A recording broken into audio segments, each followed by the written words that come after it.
नमस्कार मित्रांनो, S class एज्युकेशनमध्ये तुम्हा सगळ्यांचं मनापासून स्वागत आहे. मी सुहानी आणि आज आपण पाहतोय इयत्ता 10वी राज्यशास्त्रामधला पहिला पाठ जो की आहे संविधानाची वाटचाल. तर या पाठाचे नोट्स आपण पाहतोय. अक्षर बऱ्यापैकी वाचनीय काढण्याचा मी प्रयत्न केलेला आहे आणि हे नोट्स तुम्हाला नक्कीच तुमच्या एक्झाममध्ये आन्सर्स लिहिण्यासाठी किंवा तुम्हाला आन्सर लक्षात ठेवण्यासाठी पण उपयोगी पडतील. हे मी जस्ट फर्स्ट चॅप्टरसाठी केलंय. लेट मी नो की हे तुम्हाला उपयोगी पडतंय का? तर मी बाकी सगळ्या चॅप्टरसाठी करणार आहे. फर्स्ट ऑफ ऑल आपल्याला पहिल्या पॅराग्राफमध्ये काय सांगितलंय? संविधानाची ओळख किंवा भारतीय संविधानाची ओळख. आता आपण यासोबतच चॅप्टर रिवाइज करण्याचा पण प्रयत्न करतोय, जेणेकरून ज्यांचे आता एक्झाम्स आहेत त्यांना त्याचा उपयोग व्हावा. तर 26 जानेवारी 1950 पासून भारतामध्ये संविधानानुसार राज्यकारभार करायला सुरुवात झाली. हे सगळ्यांना माहिती आहे. आपण दररोज परिपाठामध्ये भारताच्या संविधानाचे जे काही प्रिएम्बल आहे, प्रस्तावना आहे, तर ती वाचतो. तर 26 जानेवारी 1950 पासून भारतीय संविधानानुसार राज्यकारभार करायला सुरुवात झाली आणि तो दिवस आपण गणतंत्र दिवस म्हणून पण साजरा करतो, रिपब्लिक डे म्हणून साजरा करतो. ठीक आहे. नेक्स्ट आहे संविधानाने भारताचे धर्मनिरपेक्ष म्हणजेच काय, कुठलाही धर्म निवडण्याचा आपल्याला फ्रीडम आहे. कुठल्याही याच पर्टिक्युलर धर्मामधले आहात म्हणून तुमच्यावरती अन्याय होणार वगैरे असं नाहीये. म्हणजे भारतामध्ये आपल्याला सेक्युलरिझम पाहायला मिळतं. धर्माधर्मांना फ्रीडम आहे पूर्णतः की तुम्ही तुमच्या धर्मानुसार जे काही पूजापाठ जे पण तुम्हाला करायचं असेल ते तुम्ही करू शकता आणि कुठल्याही इंडिव्हिज्युअल व्यक्तीला स्वातंत्र्य सुद्धा आहे की तुम्ही सपोज एखादा पर्सन एक्स धर्मामध्ये आहे, त्याला वाय धर्मामध्ये जायचं आहे, तर तो ते सुद्धा करू शकतो, धर्मांतर पण करू शकतो. ठीक आहे. लोकशाही गणराज्य निर्माण करण्याचे उद्दिष्ट आहे. संविधानाने काय झालं किंवा संविधानामुळे भारताला काय मिळालं, तर आपण एक लोकशाही राज्य बनवू शकलो. आपल्याला आपल्या निवडणुका घेता येतात. आपल्या भारतामध्ये आपण वोट करू शकतो आणि त्यानुसार आपण आपला लीडर निवडू शकतो, आपण आपला नेता निवडू शकतो. ठीक आहे. नेक्स्ट आहे आपले गणराज्य आहे, रिपब्लिक कंट्री ज्याला आपण म्हणतो. लोकशाहीमुळे आपले गणराज्य निर्माण करणं शक्य झालं आहे. आपला देश सार्वभौम आहे, म्हणजेच काय की आपल्या देशाला एक पर्टिक्युलर अशी एक सीमा आहे ना, भारताची सीमा आहे. आपले निर्णय आपल्या देशामध्ये आपण जे निवडून दिलेले नेते आहेत तर ते घेऊ शकतात. कुणावरही आपण अवलंबून नाही आहोत. आपण कुठल्याही देशाचे आता गुलाम नाही आहोत. त्याच्यामुळे आपण आपल्या देशासाठी निर्णय घेऊ शकतो. आपण म्हणजे डिरेक्टली आपण नाही, पण आपण निवडून दिलेले नेते म्हणजेच प्राईम मिनिस्टर वगैरे डिसिजन्स घेऊ शकतात. ठीक आहे. नेक्स्ट आहे सामाजिक न्याय आणि समता यावर आधारित प्रागतिक विकसित समाज निर्माण करण्याचे साधन आहे काय? संविधान. ठीक आहे. आपल्याला कसा समाज पाहिजे, तर सामाजिक न्याय असणारा पाहिजे, समतेवरती विश्वास ठेवणारा असला पाहिजे आणि प्रगत असा समाज आपल्याला निर्माण करायचा आहे. आणि हेच आपल्याला संविधानामधून पाहायला मिळतं. नागरिकांना न्याय मिळावा, त्यांचे स्वातंत्र्य अबाधित राहावे म्हणून संविधानामध्ये महत्वपूर्ण अशा तरतुदी करण्यात आलेल्या आहेत. आपल्या संविधानाचा मेन मुद्दा काय आहे की आपले जे मूलभूत हक्क आहेत, अधिकार आहेत, तर त्याचं जतन व्हावं. म्हणजेच काय, कुणीही कुणावरही अन्याय करू नये. आपल्याला प्रत्येक प्रकारचे स्वातंत्र्य आहे. आपण कुठेही जाऊन बोलू शकतो, आपण कोणावरही टीका करू शकतो, सगळं काही करू शकतो. आपल्या मीडियाला तो अधिकार आहे, परंतु एका लिमिट पर्यंत आपल्याला स्वातंत्र्य दिले, पण एका लिमिट पर्यंत ती आपण क्रॉस नाही करू शकत. त्याच पद्धतीने कुठल्याही कुणावरही अन्याय होऊ नये आणि प्रत्येक नागरिकाचा जे काही नागरिकाला न्याय मिळावा किंवा त्याच्या अधिकाराचं कोणी पायमल्ली करू नये, त्याच्या हक्काची कोणी पायमल्ली करू नये, यासाठी अनेक तरतुदी संविधानामध्ये करण्यात आलेल्या आहेत. त्यानंतर नेक्स्ट आहे आता लोकशाही म्हणजे काय. तर तुम्हाला राजकीय प्रगल्भतावरती टिपा लिहा असा प्रश्न येतो, तर त्यासाठी तुम्ही हे करू शकता. मी या ठिकाणी स्टार्स दिले, तुम्ही 1 2 3 4 असे नंबर्स दिले तरी पण चालतील एक्झाम मध्ये उत्तर लिहिताना. आता आपण बघतोय की राजकीय प्रगल्भता म्हणजे नेमकं काय आहे. लोकशाही शासन पद्धतीच्या संरचनेनुसार प्रत्यक्ष व्यवहार केल्यास लोकशाही सामाजिक व राजकीय जीवनाचा एक अविभाज्य अंग. म्हणजेच काय की आपल्याला, आता मी या ठिकाणी शॉर्टकटमध्ये लिहिले, मी पूर्ण वाक्य लिहित नाही बसले कारण हे नोट्स आहेत आणि मी ऑलरेडी तुम्हाला सांगितले की जे आपल्याला येतं किंवा जे आपल्याला माहिती आहे ते नोट्समध्ये न लिहिता आपल्याला उत्तर कशा प्रकारे लक्षात ठेवायचे आहेत त्यानुसार आपण नोट्स काढतो. मी त्याच पॅटर्नमध्ये करण्याचा प्रयत्न केलाय. ओके. लोकशाही शासन पद्धत जी आपण अवलंबली आहे, आधी आपल्याकडे लोकशाही वगैरे होतं का, तर नाही. जेव्हा भारत स्वातंत्र्य झाला तेव्हा आपण लोकशाही पद्धतीचा अवलंब करायला सुरुवात केली. आता ही जी लोकशाही शासन पद्धत आहे, तर यानुसार जर आपण व्यवहार केला किंवा यानुसार जर आपण आपला देश चालवला तर काय काय होणार आहे, तर आपल्या देशामध्ये लोकशाही राहणार आहे, सामाजिक आणि राजकीय जीवन आपले व्यवस्थित राहणार आहे आणि आता राजकीय प्रगल्भता म्हणा किंवा लोकशाही म्हणा हा आता आपल्या देशाचा एक अविभाज्य अंग बनलेला आहे. भारतीय जनतेला थेट प्रतिनिधित्व देण्यासाठी संसद, विधानसभा, स्थानिक शासन संस्था म्हणजेच काय की आपण आपल्याकडे बघा कशा पद्धतीने शासन व्यवस्था आहे. जर आपण साधारणतः गाव पातळीवरती असू तर ग्रामपंचायत आहे, तालुका पातळीवरती एक शासन संस्था आहे, शहरी पातळीवरती आहे, महानगरपालिकाच्या पातळीवरती वेगळी शासन संस्था आहे, राज्यामध्ये वेगळी आहे, देशामध्ये वेगळी आहे.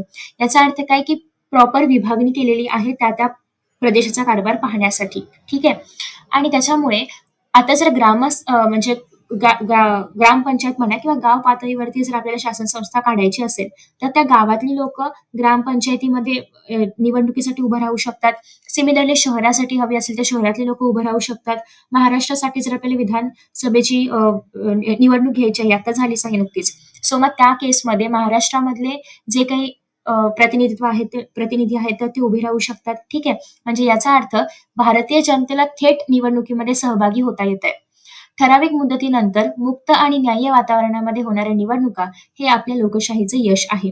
म्हणजे आपण आता लोकशाहीच्या निवडणुका आहेत दर 5 वर्षांनी होतात, विधानसभेच्या निवडणुका दर 5 वर्षांनी होतात. याचा अर्थ काय की एक ठराविक कालावधी सांगितलेला आहे, ठरवून दिलेला आहे आणि त्या कालावधीनंतर निवडणुका होतात.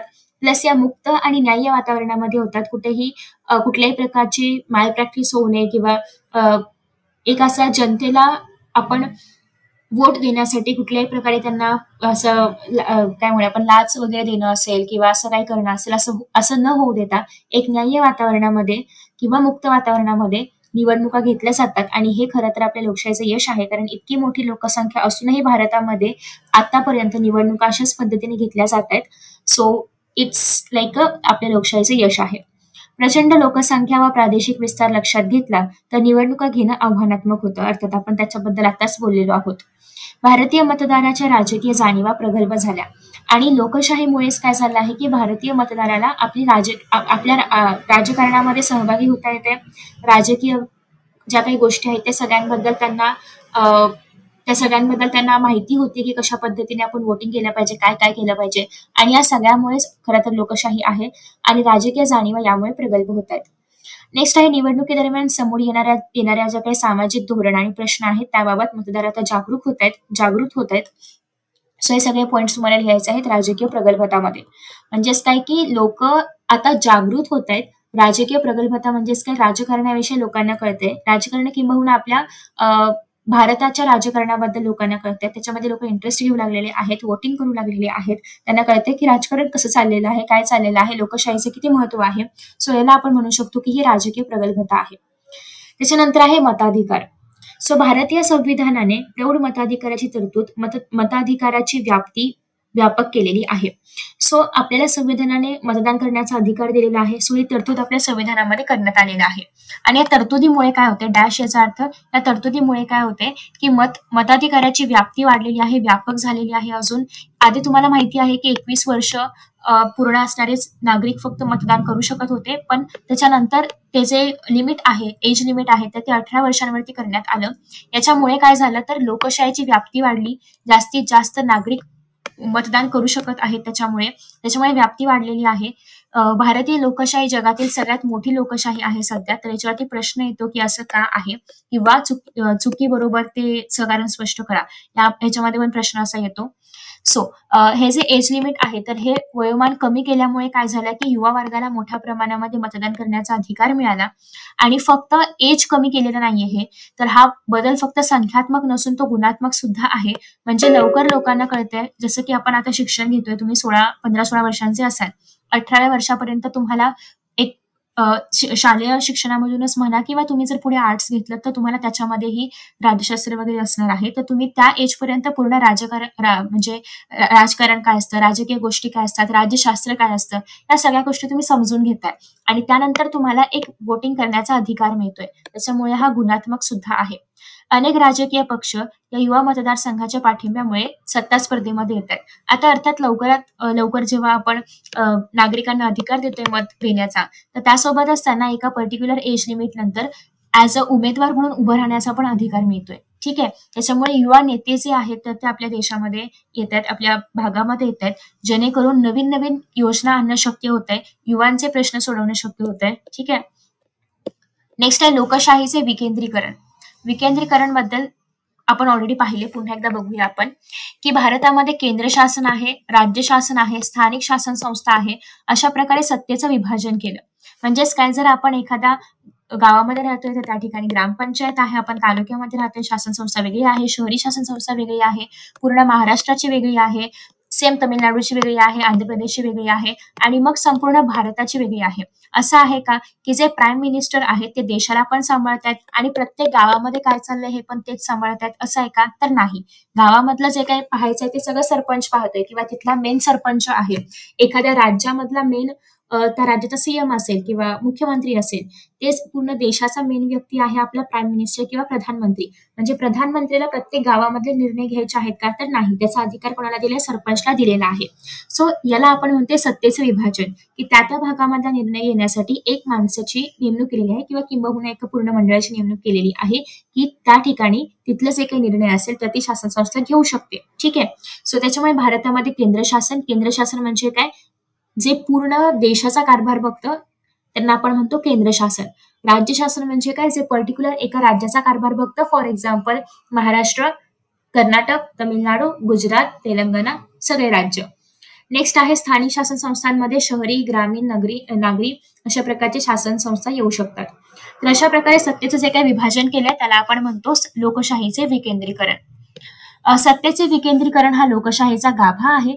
विकेंद्रीकरणामुळे सामान्य जनतेला सत्तेत सहभागी होण्याची संधी मिळते, तसेच गैरप्रकाराला पण आळा बसतो. आता अर्थात जर आपण फक्त पीएमच्याच हातामध्ये सगळे गाव दिले तर गैरप्रकार होऊ शकतो, सत्तेचा गैरवापर होऊ शकतो.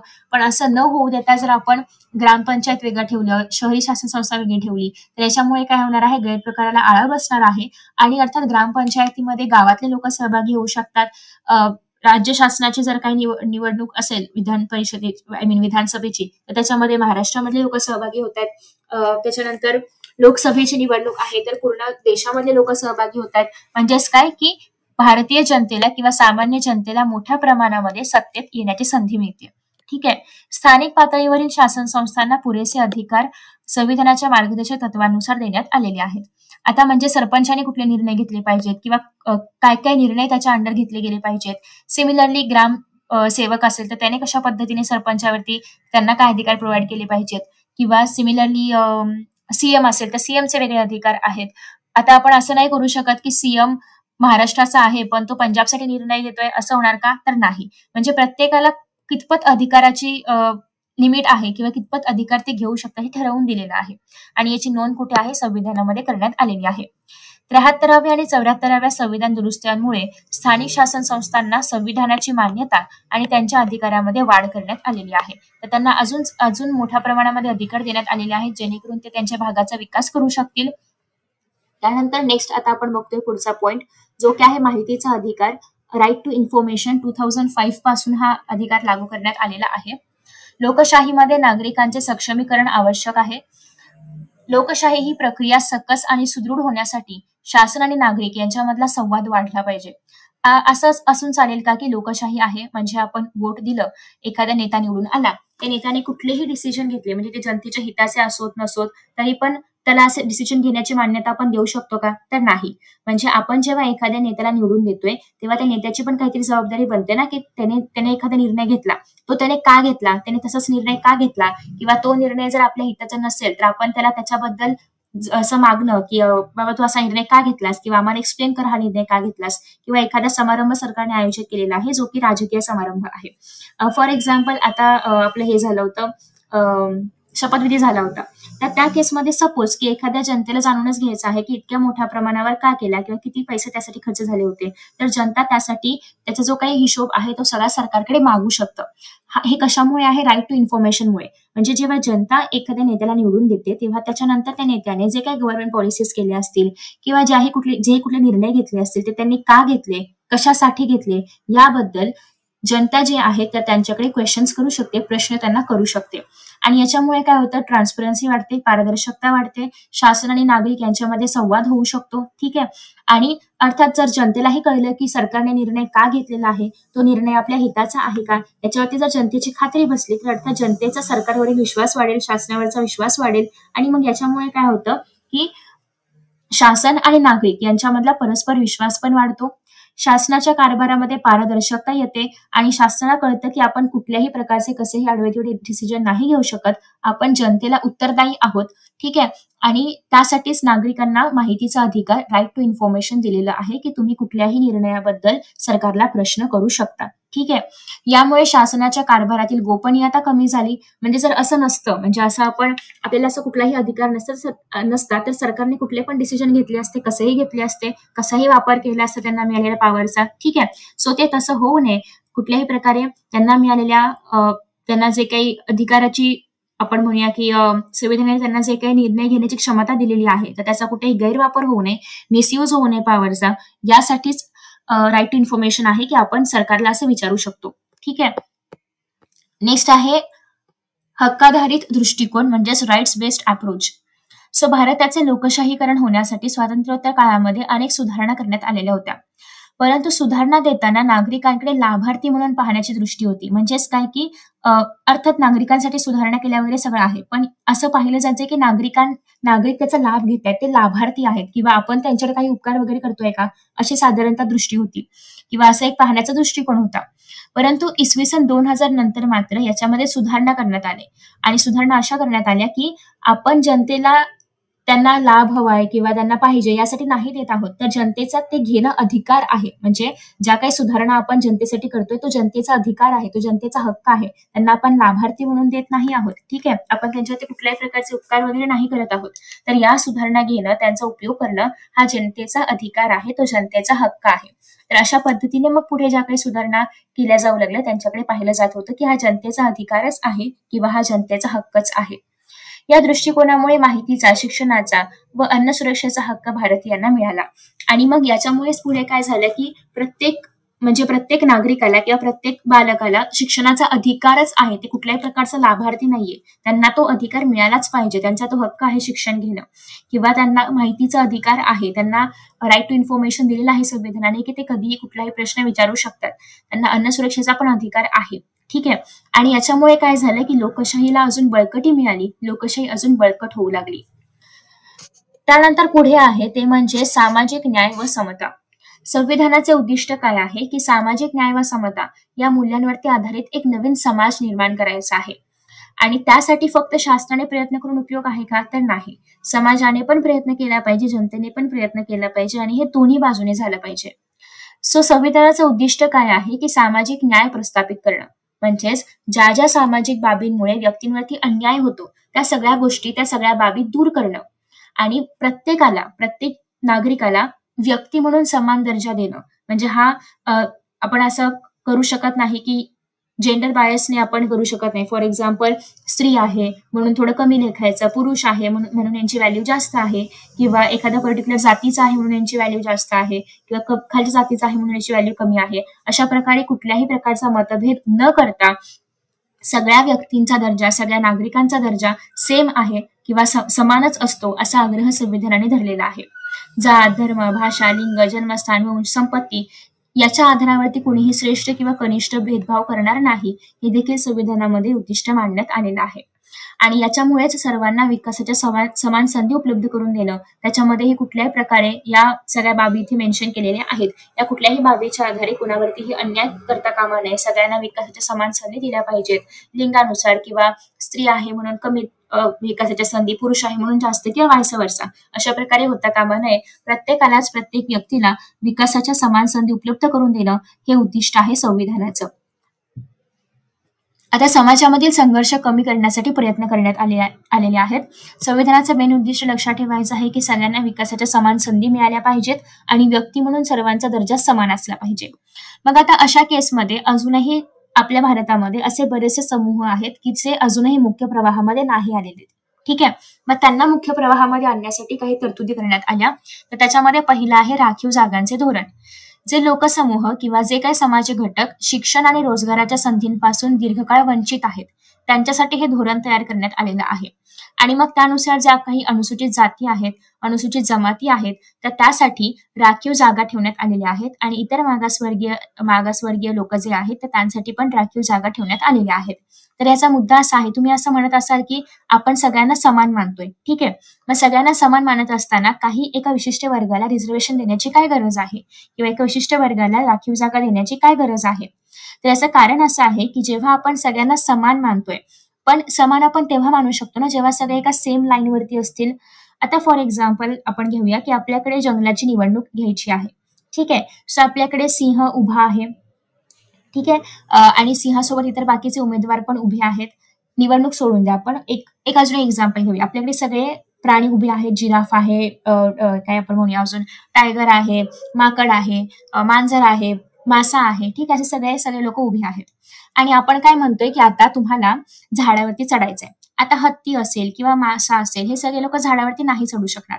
म्हणजे आपण सगळ्यांसाठी सेम टेस्ट ठेवू शकतो का? नाही. माकड झाडावर पटापट चढेल. पण आपण असं म्हटलं की तुम्हाला पाण्यामध्ये पोहायचंय, तर हत्ती म्हणा, माकड म्हणा, हे पटापट पोहू शकतात का? तर नाही. म्हणजे सगळ्यांना टेस्ट करण्याचं सेम पॅरामीटर आपण नाही यूज करू शकत, कारण प्रत्येकाच्या क्षमता वेगळ्या आहेत. सगळेजण एका सेम लाईनवरती नाहीच आहेत, ठीक आहे. सो तेच समाजामध्ये पण होते की सगळेजण एका सेम लाईनवरती नाही आहेत. त्याच्यामुळे आपण सगळ्यांना एकाच लाईनवरती आणायचं असेल तर त्यासाठी काही समाज घटकांना थोडेसे एक्स्ट्रा स्पेशल ट्रीटमेंट म्हणा किंवा काही रिझर्वेशन देण्याची गरज होती त्या काळामध्ये. त्याच्यामुळे त्यांना एक राखीव जागांचं धोरण देण्यात आलं होतं की जेणेमुळे ते ऍटलिस्ट समाजाच्या प्रवाहामध्ये तरी येतील, त्या एका सेम लाईनवरती तरी येतील, जेणेकरून तिथून पुढे मग त्यांना आपण म्हणू शकतो की सगळे समान आहेत. पण आधी त्या लाईनपर्यंत तर त्यांना आणलं पाहिजे. सो त्यासाठी राखीव जागा देण्यात आल्या होत्या. आय होप तुम्हाला एक्झाम्पल कळलं असेल. त्याच्यानंतर नेक्स्ट आहे अनुसूचित जाती आणि जमाती व्यक्तींवरती कोणत्याही प्रकारचा अन्याय होऊ नये यासाठी अॅट्रॉसिटी कायदा जे आहे तर ते करण्यात आलेला होता. सो सामाजिक न्याय आणि समता प्रस्थापित करणं, अगेन सेम, सगळ्यांना समान न्याय मिळाला पाहिजे, समानता असली पाहिजे समाजामध्ये, सामाजिक न्याय वागणूक दिली पाहिजे. सो या अन्याय प्रतिबंधक कायद्यामध्ये कडक शिक्षेची पण तरतूद आहे की जर कोणी अशा प्रकारे भेदभाव करत असेल किंवा कुणीही अन्याय करत असेल यांच्यावरती तर त्यांना कडक शिक्षा होणार आहे, ठीक आहे. नेक्स्ट आहे अल्पसंख्याक यांविषयी तरतूद. अल्पसंख्याक म्हणजे काय? मायनॉरिटी. आता हे कसं डिसाईड होतं? तर तुम्ही जर पाहिलं तर सपोज की एका भागामध्ये सगळे हिंदू आहेत, ठीक आहे. आता हे कुठल्याही धर्मानुसार मला नाही सांगायचंय, पण तरीही तुम्हाला कळावं यासाठी आपण just for the sake of example आपण हे कन्सिडर करतोय की एक कुठला तरी भाग आहे ज्या ठिकाणी सगळे हिंदू आहेत. सपोज की 95% त्या ठिकाणी हिंदू राहतात आणि 5% त्या ठिकाणी मुस्लिम कम्युनिटीचे लोक राहतात. तर याचा अर्थ त्या पर्टिक्युलर भागासाठी मुस्लिम कम्युनिटी काय आहे? मायनॉरिटी आहे, अल्पसंख्याक आहे, कारण त्यांची संख्या कमी आहे. आणि त्याच पर्टिक्युलर भागासाठी हिंदू लोक जे आहेत तर ते मेजॉरिटीमध्ये आहेत, कारण त्यांची संख्या जास्त आहे, ठीक आहे. फक्त याच कारणासाठी आपण हे एक्झाम्पल घेतले, दुसरं कुठला हेतू नाहीये. सो अल्पसंख्याकांचे संरक्षण करण्यासाठी संविधानाने अनेक तरतुदी केलेल्या आहेत, यासाठी की जे मेजॉरिटीवाले लोक आहेत तर त्यांनी अल्पसंख्याकांवरती कुठलाही अन्याय करू नये, त्यांना कुठलीही हानी पोहोचू देऊ नये, यासाठी अल्पसंख्याकांसाठी पण काहीतरी तरतुदी असल्या पाहिजेत, तर त्या सुद्धा संविधानामध्ये करण्यात आलेल्या आहेत. आता असं होऊ शकतं की 95% जर हिंदू आहेत तर त्या प्रत्येक शिक्षणाचे क्षेत्र असेल किंवा रोजगार असेल त्या सगळ्या ठिकाणी हिंदूंना संधी मिळेल. मग मायनॉरिटीजने काय करायचं? सो त्यासाठी त्यांना पण काही रिझर्वेशन देण्यात आलेलं आहे की सपोज 100 जागा असतील तर त्यातल्या 5 जागांमध्ये मायनॉरिटी भरायचं आणि 95 जागा हे या मेजॉरिटीसाठी, ठीक आहे. तर अशा प्रकारच्या काही तरतुदी करण्यात आलेल्या आहेत. शिक्षण असेल, रोजगाराच्या संधी असतील, याही त्यांना मिळाव्यात यासाठी बऱ्याचशा योजना राबवल्या गेल्या. जात, धर्म, वंश, भाषा इत्यादींवरती आधारित भेदभाव करण्यासाठी सुद्धा प्रतिबंध करण्यात आलेला आहे की तुम्ही मेजॉरिटी आहे, आम्ही मायनॉरिटी आहे वगैरे असा काही भेदभाव नसला पाहिजे. सगळ्यांना समान संधी मिळाल्या पाहिजेत. फक्त एवढंच की त्यांची संख्या कमी आहे, त्यांच्यावर कुठलाही अन्याय होऊ नये यासाठी काही बेसिक तरतुदी त्यांच्यासाठी करण्यात आलेल्या आहेत. समतेचा, स्वातंत्र्याचा, शोषणाविरुद्धचा व सांस्कृतिक शैक्षणिक हक्क त्यांना मिळाला पाहिजे किंवा त्यांना दिला पाहिजे, त्यांना प्राप्त झाला पाहिजे. अल्पसंख्याकांना मूलभूत संरक्षण देण्यात आलेलं आहे, ठीक आहे, जेणेकरून जे मेजॉरिटी लोक आहेत तर त्यांच्यावरती अन्याय करू नयेत यासाठी, ठीक आहे. पुढे आहे महिलांसंबंधीचे कायदे. तर का गरजेचे होते महिलांसंबंधीचे कायदे करणं? तर महिलांचं सक्षमीकरण करण्यासाठी, महिलांची निरक्षरता दूर करण्यासाठी, त्यांना शिक्षण देण्यासाठी. कारण जसं भारत स्वतंत्र झाला तसं लगेचच महिलांना शिक्षण देणं किंवा कोणी पुढाकार घेत नव्हतं शिक्षण देण्यासाठी, मग त्यांच्यामध्ये निरक्षरता वाढत होती. तर ते कमी करणं असेल किंवा पुरुषांच्या तुलनेत त्यांनाही समान विकासाच्या संधी उपलब्ध करून दिल्या पाहिजेत यासाठी महिलांसंदर्भात काही कायदे बनवण्यात आले होते किंवा काही तरतुदी करण्यात आलेल्या आहेत संविधानामध्ये. सो पहिला असं आहे की वडिलांच्या आणि पतीच्या संपत्तीमध्ये महिलांना समान वाटा देणं, हुंडा प्रतिबंधक कायदा किंवा लैंगिक अत्याचारापासून संरक्षण देणारा कायदा, घरगुती हिंसाचार प्रतिबंधक कायदा, अशा प्रकारचे अनेक कायदे करण्यात आले, जेणेकरून महिलांना पण सुरक्षित वाटावं, त्यांच्यावर कुठल्याही प्रकारचा अन्याय होऊ नये यासाठी. आता नेक्स्ट आहे राजकारण व राजकीय क्षेत्रामध्ये महिलांना प्रतिनिधित्व. सो सुरुवातीला काय झालं होतं की राजकारणामध्ये आपण म्हणूया की पुरुषांची संख्या जास्त होती आणि स्त्रियांची संख्या इतकी नव्हती. कारण अर्थात स्त्रियांचं शिक्षण झालं नव्हतं तितकं किंवा त्यांना राजकारण म्हणजे काय वगैरे त्यात काय करतात त्याच्याबद्दल बरीचशी माहिती नव्हती. आणि त्याच्यामुळे असं होतं की स्त्रिया राजकारणामध्ये भाग घ्यायच्या नाहीत. आणि असं चालणार नाही कारण स्त्रियांनी पण राजकारणामध्ये भाग घेतला पाहिजे. 50% स्त्रिया म्हणजे आपण असं म्हणतो की एका कुठल्याही देशामध्ये स्त्री आणि पुरुषांचा समान वाटा असतो. म्हणजे 50% स्त्रिया 50% पुरुष असं असलं पाहिजे. सो तेच राजकारणामध्ये पण असलं पाहिजे. आणि आपल्या देशामध्ये राजकीय क्षेत्रांमध्ये स्त्रियांचं प्रमाण हे कमी होतं. 73 आणि 74व्या घटना दुरुस्तीने स्थानिक शासन संस्थांमध्ये महिलांसाठी 33% जागा राखीव ठेवण्यात आल्या. म्हणजे जर एखाद्या स्थानिक शासन संस्थेमध्ये 100 जागा जर असतील तर त्याच्यामध्ये 33 जागा या महिलांच्याच असणार आहेत आणि त्या ठिकाणी महिलांचाच उमेदवारी असणार आहे. ठीक आहे. नंतरच्या काळामध्ये हे प्रमाण 50% इतके करण्यात आलं. महाराष्ट्रामध्येही हे प्रमाण 50% आहे. म्हणजे 50% पुरुष आणि 50% स्त्रिया त्या पर्टिक्युलर शासन संस्थेमध्ये असल्या पाहिजेत.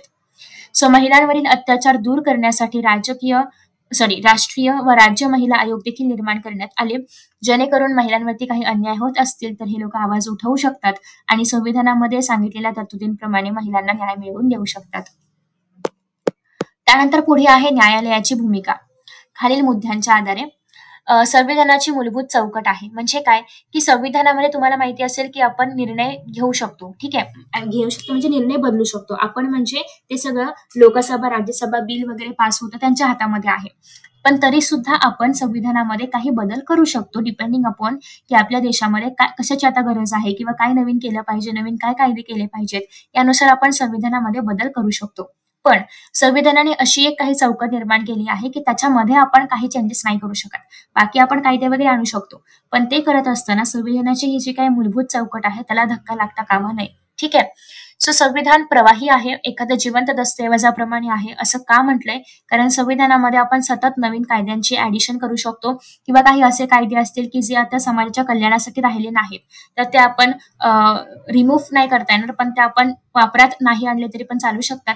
सो याचा अर्थ आपण आपल्या जनतेच्या कल्याणासाठी जे काही आवश्यक असेल तसे कायदे बनवू शकतो. काही कायदे आपण बंद देखील करू शकतो. सो याचा अर्थ संविधान कसं आहे? डायनॅमिक आहे, प्रवाही आहे, जिवंत दस्तऐवज आहे. आणि संविधानामध्ये परिस्थितीनुसार आपल्याला बदल करावे लागतात आणि हे बदल करण्याचा अधिकार संसदेला आहे. संविधानामध्ये बदल करत असताना संविधानाची जी काही मूलभूत चौकट आहे तर त्याला कुठलाही धक्का लागता कामा नये. आणि हे कोण बघतं? तर हे न्यायालय बघतं. तर न्यायालयाची हीच भूमिका आहे की तुम्ही जेव्हा कधी संविधानामध्ये काही कायद्यामध्ये बदल कराल, संसद जेव्हा कधी असे बदल करेल तर तेव्हा संविधानाच्या मूळ चौकटीमध्ये कुठल्याही प्रकारे त्याला धक्का लागता कामा नये किंवा ते बदलता कामा नये. ठीक आहे.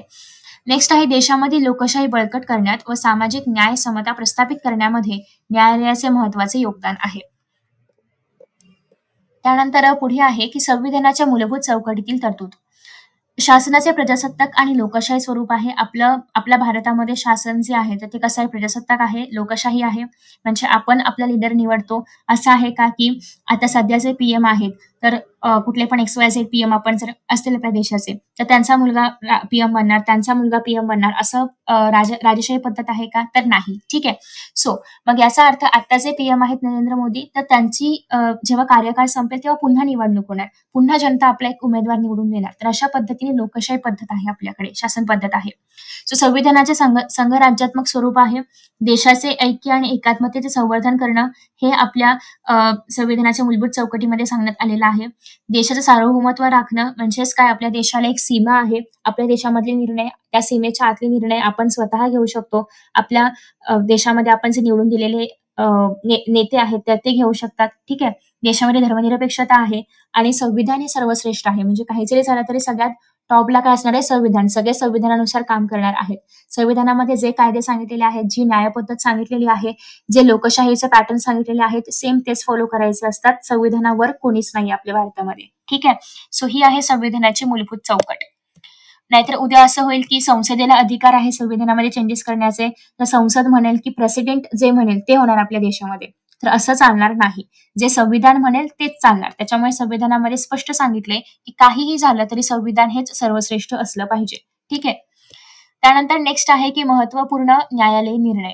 तर पहिला निर्णय असा आहे की महिलांची प्रतिष्ठा व सन्मान राखण्याची गरज. ठीक आहे. हा एक मेन निर्णय घेण्यात आलेला आहे किंवा याच्याशी रिगार्डिंग निर्णय घेतले जातात. मानवी हक्कांची जपणूक करण्यासाठी न्यायालय महत्त्वपूर्ण निर्णय घेत असतं. आदिवासींचे सक्षमीकरण करणं, व्यक्ती स्वातंत्र्याची जपणूक करणं, म्हणजे ज्या व्यक्तीला जे करायचं आहे त्याला त्याचं करिअर निवडण्याचं स्वातंत्र्य आहे. असं काय आहे का की ऑलरेडी ठरवलंय XYZ प्रदेशामधल्या लोकांनी इंजिनियरच व्हायचं, त्या प्रदेशामधल्या लोकांनी डॉक्टरच व्हायचं, असं काही कंपल्शन नाहीये. म्हणजे आपल्याला आपलं करिअर निवडणं, आपलं लाईफ आपल्याप्रमाणे जगणं, फिरण्याचं स्वातंत्र्य आहे, बोलण्याचं स्वातंत्र्य आहे, सगळ्या प्रकारचं स्वातंत्र्य आपल्याला दिलेलं आहे. बालकांच्या हक्कांचे संरक्षण करणं, याबद्दलचे सगळे जे काही महत्त्वपूर्ण निर्णय असतील तर ते न्यायालय घेत असतं. ठीक आहे. त्यानंतर पुढे असं आहे की लोकशाही सुशासनाची वैशिष्ट्ये, हे तुम्हाला एक्झाम मध्ये लिहायला येऊ शकतं. सो उत्तरदायित्व किंवा जबाबदारी असणारे सरकार, अगेन हे तुम्हाला सांगितलंय मी की आपण सरकारला वोट देऊन निवडून देतोय, याचा अर्थ सरकार प्रत्येक डिसिजनसाठी आपल्याला उत्तरदायी आहे. आपण जर त्याला विचारलं की तुम्ही हा निर्णय का घेतला, तर सरकारला ते एक्सप्लेन करणं गरजेचं आहे. ठीक आहे. प्रभावी आणि कार्यक्षम सरकार असलं पाहिजे, प्रतिसादात्मक असलं पाहिजे, की म्हणजे आपण आपल्या अडचणी सरकारसमोर मांडतोय आणि सरकार त्याच्यावरती काहीच निर्णय घेत नाही, काहीच रिस्पॉन्ड करत नाहीये, असं सरकार सुशासन नाहीये. ठीक आहे. पारदर्शी कारभार असला पाहिजे. कुठल्याही प्रकारचं सरकार जेव्हा आपल्याकडून टॅक्स घेते किंवा आपण जेव्हा सरकारला टॅक्स पे करतोय, तर त्या टॅक्सचं पुढे काय होतं हे विचारण्याचा पण अधिकार आपल्याला आहे. ठीक आहे. सो बेसिकली या सगळ्या गोष्टींमुळे एक पारदर्शी कारभार चालतोय आणि जर तसं होत नसेल तर याचा अर्थ ते सुशासन नाही. न्याय व सर्वसमावेशक विकास झाला पाहिजे. शासकीय यंत्रणेमध्ये निर्णय घेत असताना लोकांचा सहभाग त्याच्यामध्ये असला पाहिजे. म्हणजे जनतेला ज्या गोष्टी हव्या आहेत किंवा जनतेच्या ज्या काही अडचणी आहेत ते सोडवण्यासाठी शासन निर्णय घेत असणार आहे. त्याच्यामुळे जनतेचाही त्याच्यामध्ये सहभाग असणं गरजेचं आहे. तर अशा पद्धतीने आपण पूर्ण चॅप्टर पाहिलंय, रिव्हिजन केलेली आहे. आय होप की तुम्हाला या नोट्समधून बेनिफिट होत असेल तर मला खाली कमेंट बॉक्समध्ये सांगा, तरच मी हे पुढे कंटिन्यू ठेवेन. सो हे जस्ट एक ट्रायल व्हिडिओ आहे की याच्या अशा पद्धतीने जर आपण अभ्यास केला तर तुम्हाला कळतोय का, किंवा अशा पद्धतीने चॅप्टर एक्सप्लेन केला पाहिजे का. हे खूप शॉर्टमध्ये आहे कारण हे मी रिव्हिजन सिरीज सारखं ठेवणार आहे. ऑलरेडी मी याच्या आधी खूपदा हा चॅप्टर पूर्ण शिकवलेला आहे. सो तुम्हाला जर लॉंग व्हिडिओज हवे असतील तर अवेलेबल आहे, तुम्ही नक्की चेकआउट करा. So I hope की तुम्हाला व्हिडिओ आवडला असेल. Best of luck for your exams. Thank you so much for watching this video and see you in the next video. Bye bye.